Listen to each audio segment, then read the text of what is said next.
Hello guys, তোমরা সবাই কেমন আছো? দেখতেই পাচ্ছ আমি একটু রেডি হচ্ছি, কিন্তু পুরো রেডি এখনও হয়ে পারিনি।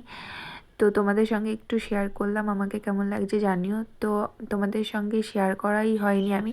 আমি কিন্তু ঠাকুরনগর থাকি, এখন একটু বেরোবো গোবরডাঙ্গাতে। তো দেখো আমি রেডি হয়ে নিচে চলে এসেছি, আরও বাইকটা বের করছে এই ফাঁকে আমি একটু ভিডিও নিয়ে নিলাম।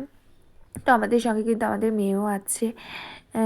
তারপরে দেখো রাস্তায় বেরিয়ে গেছি, অনেক দিন পর বেরিয়েছি, কারণ ওই এখন কিন্তু মাঝে মাঝেই বৃষ্টি হচ্ছে, এই জন্য বেরোনো হচ্ছে না।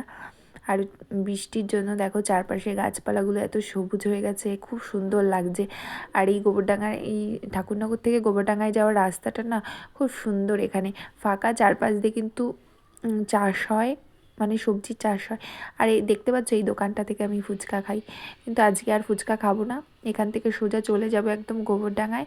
সেখান থেকে মানে কিছু কেনার আছে, সেখান থেকে কিনে চলে আসবো ক্যাফেতে। তো আমরা একদম সোজা গোবরডাঙ্গাতেই চলে গেছিলাম। তারপর ওখান থেকে কাজ টাজ মিটিয়ে চলে এসেছি ক্যাফেতে। তো দেখো এখানেও আবার ওর একটা বন্ধু ফোন করেছে, তো আমি এই ফাঁকে দেখছিলাম এখানে কি কি পাওয়া যায়।